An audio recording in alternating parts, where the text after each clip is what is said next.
नमस्कार जोहार दोस्तों। आज मैं आप लोगों के लिए हिस्ट्री का जो एक टॉपिक है, महत्वपूर्ण टॉपिक है, मौर्य वंश। और मौर्य वंश में जो चंद्रगुप्त मौर्य के बारे में दिया हुआ है, चंद्रगुप्त मौर्य के बारे में जो दिया हुआ है, इसके बारे में हम लोग विस्तृत से जानेंगे कि चंद्रगुप्त मौर्य कौन थे, क्या क्या इन्होंने कार्य किए, और इनसे संबंधित जो भी परीक्षा में पूछे जाने वाले तत्व है, वो सारे तत्वों को इस वीडियो के अंतर्गत हम लोग देखेंगे। अतः वीडियो को शुरू करता हूँ। पहला क्या है कि हम लोग देखते हैं कि इसका क्या है, मौर्य वंश। क्या है? मौर्य वंश। तो ये मौर्य वंश का जो स्थापना हुआ था, ये किस वंश के बाद, कि किस वंश को परास्त कर चंद्रगुप्त मौर्य ने मौर्य वंश की स्थापना की थी। तो ये इसका जो था नंद वंश। कौन? नंद वंश। नंद वंश का शासक जो थे धनानंद। धनानंद, इनको क्या किया, चंद्रगुप्त मौर्य ने पराजित कर दिया। और किसकी सहायता से? तो कौटिल्य, यानी कि चंद्रगुप्त मौर्य का जो प्रधानमंत्री थे, कौटिल्य, विष्णुगुप्त, जो भी बोलिए, उनकी सहयोग से इन्होंने धनानंद को परास्त कर, यानी कि नंद वंश को समाप्त कर दिया और मौर्य वंश की स्थापना किया। चलिए देखते हैं कि ये जो चंद्रगुप्त मौर्य था, इनका उत्तराधिकारी कौन थे? तो इनका उत्तराधिकारी बिंदुसार थे, और इनका उत्तराधिकारी जो था अशोक। तो ये हम लोगों का टॉपिक में ये आपका चंद्रगुप्त मौर्य और अशोक के बारे में महत्वपूर्ण जानकारी रखना है, क्योंकि इनसे ही क्वेश्चन सहायक आचार्य में पूछा जाएगा। चलिए आगे देखते हैं क्या है। देखिए, अब यहाँ से हम लोग शुरू करते हैं। क्या कहता है? देखिए, कहता है कि चंद्रगुप्त मौर्य ने नंद वंश का अंतिम शासक, यहाँ गलती मिस्प्रिंट हो गया है, शासक हो जाएगा, शासक जो थे धनानंद की हत्या कर मौर्य वंश की स्थापना किया था। पहला पॉइंट है। दूसरा देखते हैं क्या कहता है कि चंद्रगुप्त मौर्य के बारे में जैन एवं बौद्ध ग्रंथों में क्या कहता है कि चंद्रगुप्त मौर्य को कृत्रिम क्षत्रिय माना गया। क्या माना गया? क्षत्रिय। इसके बाद देखते हैं पुराणों और ब्राह्मण ग्रंथों में चंद्रगुप्त मौर्य को क्या माना है? तो ये मानता है क्या? निम्न जाति का। कौन माना निम्न जाति का? पुराणों और ब्राह्मण ग्रंथ। नहीं, पुराण और ब्राह्मण ग्रंथ जो है उसमें चंद्रगुप्त मौर्य को निम्न जाति या निम्न कुल का होने का दर्शाते हैं। अगला क्वेश्चन लेते हैं, मैंने अगला क्या टॉपिक है देखते हैं। यहाँ देखिए, क्या मुद्रा राक्षस, ये मुद्रा राक्षस मैंने कि इसका लेखक कौन है? तो विशाख दत्त है। कौन है? विशाख दत्त है। तो ये मुद्रा राक्षस पुस्तक जो है, इसमें चंद्रगुप्त मौर्य को कुलहीन माना है। क्या माना? कुलहीन, यानी कि कोई कुल, उसका कौन सा कुल था ये कोई स्पष्ट वर्णन नहीं किया गया है। ये किसके आधार पर? तो मुद्रा राक्षस, यानी कि विशाख दत्त ने जो पुस्तक लिखे हैं उसके अनुसार से चंद्रगुप्त मौर्य को क्या माना? कुलहीन माना है। ये सारी चीज एकदम ध्यान में रखना बहुत ही जरूरी है, परीक्षा में पूछ सकता है और पूछा गया है। आगे देखिए, ब्राह्मण है ना, ब्राह्मण ग्रंथों, यहाँ भी थोड़ा मिसप्रिंट हुआ है, ये ग्रंथों हो जाएगा। ग्रंथों में चंद्रगुप्त मौर्य के पिता संभवतः क्या बताया गया है? नंद राजा तथा माता जो थे मूरा। ये नंद राजा और माता क्या है? माता मूरा को शूद्र कुल, कौन कुल माना है? शूद्र कुल माना गया है। ये ब्राह्मण ग्रंथ के द्वारा माना गया है कि पिता जो थे वह नंद राजा, नंदराज थे, और माता मूरा थी, और ये दोनों क्या था, शूद्र कुल के थे, ये माने हैं। देखिए अब एक अभिलेख है रुद्रदामन का जूनागढ़ अभिलेख। कौन सा अभिलेख? रुद्रदामन का जूनागढ़ अभिलेख, जो सर्वप्रथम चंद्रगुप्त मौर्य यानी कि का नाम आया। इस सर्वप्रथम जो चंद्रगुप्त मौर्य का नाम अगर पूछा कि किस अभिलेख में आया है, तो वह जूनागढ़ अभिलेख में आया है। आगे हम देखेंगे कि जूनागढ़ अभिलेख जो है यह संस्कृत भाषा में, यह संस्कृत लिपि में लिखा गया, या संस्कृत भाषा में लिखा गया सबसे बड़ा अभिलेख है। आगे देखते हैं। देखिए ये जो है, इस अभिलेख से पता चलता है, यानी कि जूनागढ़ अभिलेख से पता चलता है कि मालवा, महाराष्ट्र और गुजरात, ये तीनों पर विजय किसने प्राप्त किया था? चंद्रगुप्त मौर्य ने। ये क्वेश्चन बार बार पूछा जाता है कि मालवा, महाराष्ट्र और गुजरात को किसने जीता था? तीनों को तो चंद्रगुप्त मौर्य ने जीता था। जूनागढ़ अभिलेख से चंद्रगुप्त मौर्य तथा अशोक का उल्लेख मिलता है, यानी कि दोनों का उल्लेख, चंद्रगुप्त मौर्य और अशोक का उल्लेख किस अभिलेख में मिलता है? तो वही रुद्रदामन का जूनागढ़ अभिलेख। यूनानी लेखक देखिए जस्टिन ने चंद्रगुप्त मौर्य को क्या क्या सेंडोकोटस के नाम से इसको पुकारा गया है। सेंडोकोटस नाम से किसने पुकारा है? तो जस्टिन ने पुकारा है। और इसके जो ये जस्टिन जो थे कहाँ के थे? तो यूनानी लेखक थे, यूनान के लेखक थे। आगे देखते हैं। सेंडोकोटस की पहचान सर्वप्रथम सर विलियम जोन्स,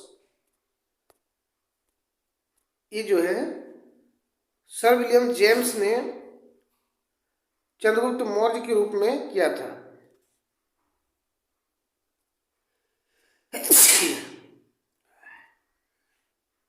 आगे देखते हैं।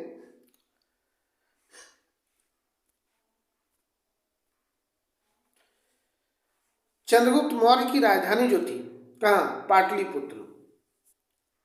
इसका जो प्राचीन नाम था, पाटलिपुत्र का प्राचीन नाम क्या था? तो ये कुसुमपुर था। क्या था? कुसुमपुर था।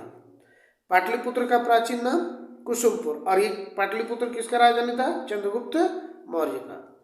आगे देखिए, ये जो है पाटलिपुत्र को शेरशाह सूरी ने क्या नाम दिया था? पटना नाम दिया था शेरशाह सूरी ने। ये कौन वंश का शासक था? तो सूर्यवंश का शासक था।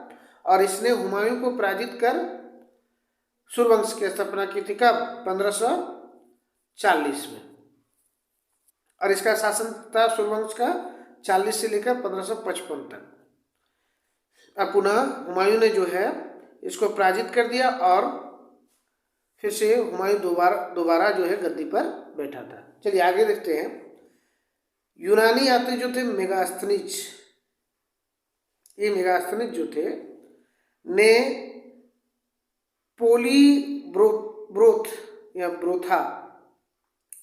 पोलीब्रोथा नाम दिया था। किसको?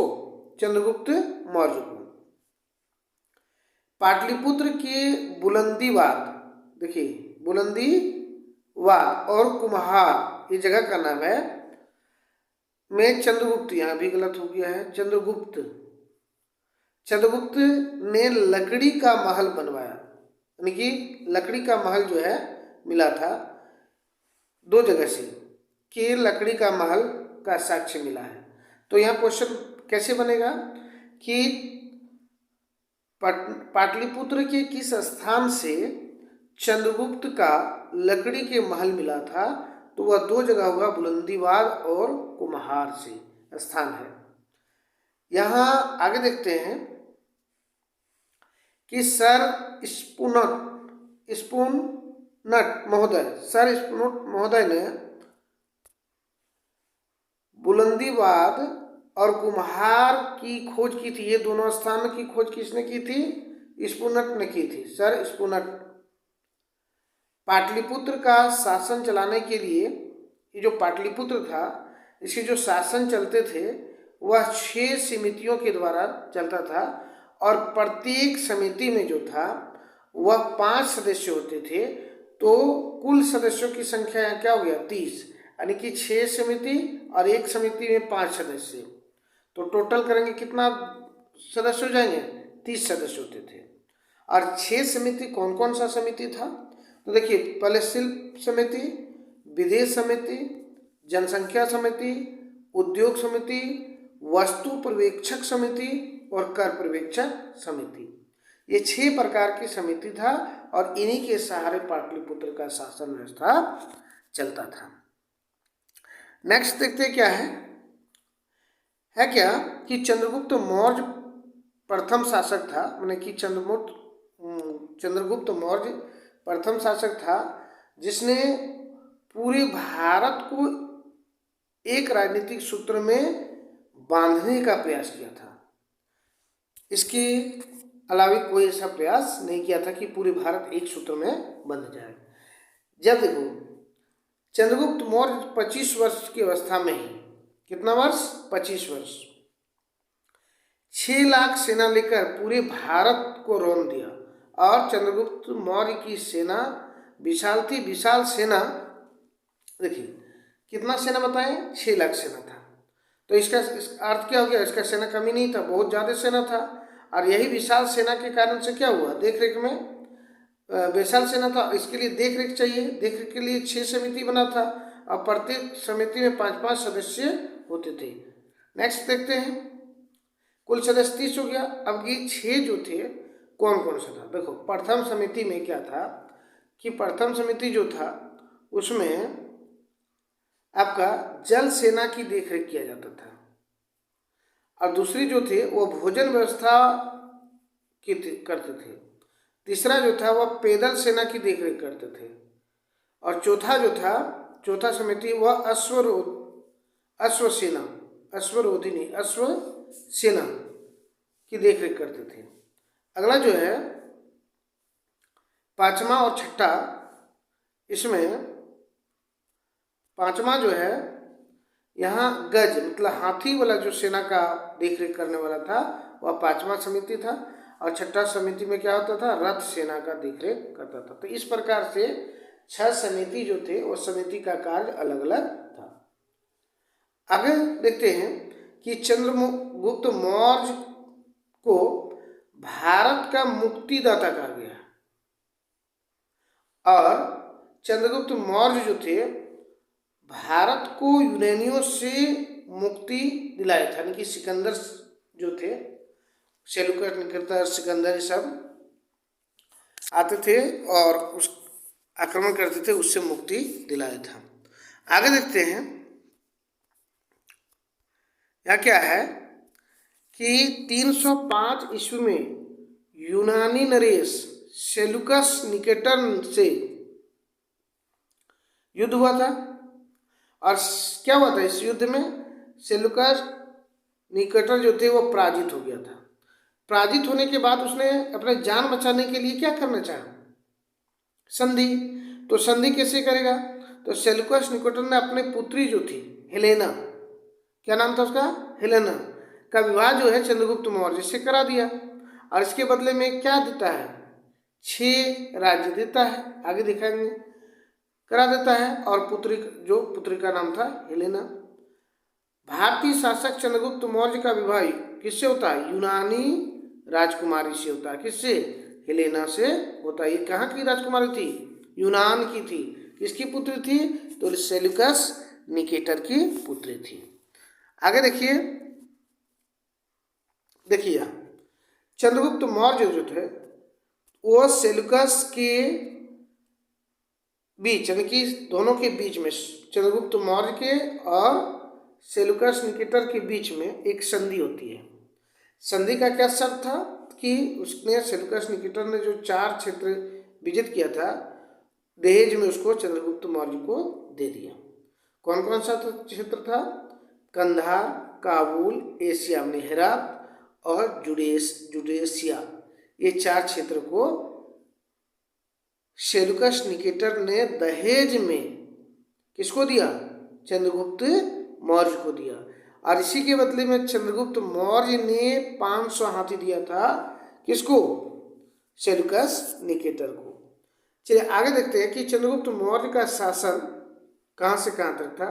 तो उत्तर पश्चिम में ईरान से लेकर पूर्व में बंगाल तथा उत्तर में कश्मीर से लेकर दक्षिण में कर्नाटक तक फैला हुआ था। चंद्रगुप्त मौर्य का शासन केरल और तमिलनाडु में नहीं था। देखिए ये बहुत ही इंपॉर्टेंट है। था तो सब कुछ पूरे भारत में था, लेकिन दो जगह केरल और तमिलनाडु का बात आ जाए तो फिर यहाँ चंद्रगुप्त मौर्य का जो है वह शासन नहीं था। नेगेटिव वाला ही ज़्यादा पूछता है, क्या नहीं था। आगे देखते हैं नेक्स्ट में क्या है। चंद्रगुप्त मौर्य का शासन पूर्वोत्तर के कुछ भागों को छोड़कर संपूर्ण भारत पर था। यानी कि पूर्वोत्तर का कुछ भाग छोड़ दिया जाए तो पूरे भारत में ही चंद्रगुप्त मौर्य का शासन था। रुद्रदामन का जो जूनागढ़ अभिलेख है, कौन सा अभिलेख? जूनागढ़ अभिलेख, जो ब्राह्मणी लिपि में लिखा गया संस्कृत भाषा का सबसे प्राचीनतम अभिलेख है ना। क्या है? रुद्रदामन का जूनागढ़ अभिलेख किस लिपि में लिखा गया है? तो ब्राह्मणी लिपि में लिखा गया है। और इस संस्कृत भाषा का सबसे प्राचीन लेख है। ये यहाँ से क्वेश्चन बनता ही बनता है। आगे देखेंगे रुद्रदामन का गिरनार अभिलेख। कौन अभिलेख? गिरनार अभिलेख के अनुसार सौराष्ट्र का मतलब क्या हो गया? गुजरात के राज्यपाल जो थे, कौन उस समय चंद्रगुप्त मौर्य के समय सौराष्ट्र के जो राज्यपाल थे, कौन? पुष्पगुप्त वैश्य ने चंद्रगुप्त की सहायता से सुदर्शन झील का निर्माण करवाया था। कौन सा झील? सुदर्शन झील का निर्माण करवाया था। किया था किसने? पुष्पगुप्त वैश्य ने। लेकिन सहायता उसको कौन दिया था? चंद्रगुप्त मौर्य की सहायता से। चंद्रगुप्त मौर्य ने दिया था उसकी सहायता। आगे देखते हैं कि चंद्रगुप्त मौर्य जो थे अपने पुत्र बिंदुसार को राजपाट सौंप दिया और साधु बन गए। और इसके गुरु का नाम कौन थे? चंद्रगुप्त मौर्य के गुरु जो थे, जो साधु बनने में सहयोग किया था, गुरु भद्रबाहु थे के द्वारा कौन सा धर्म को अपनाया? जैन धर्म को ग्रहण किया। और कहाँ चले गए? कर्नाटक के स्वर्णवेल गोला के पहाड़ी में चले गए। और अंततः क्या होता है? 298 ईसा पूर्व में उपासना यानी कि सिलेखना के द्वारा, यानी कि वो क्या करते हैं? अन्य जल को त्याग देते हैं और अपने शरीर को त्याग कर देते हैं। तो ये कुछ महत्वपूर्ण बिंदु थे चंद्रगुप्त मौर्य के बारे में, जो मेरे अनुसार से लगा कि ये बहुत ही इम्पोर्टेंट है झारखंड सहायक आचार्य के लिए। तो जितना हो सका मैं इसमें प्रस्तुत किया। अगर वीडियो अच्छा लगे तो वीडियो को लाइक जरूर कीजिएगा, शेयर जरूर कीजिएगा, और चैनल पर पहली बार हैं तो चैनल को सब्सक्राइब जरूर कीजिएगा। धन्यवाद।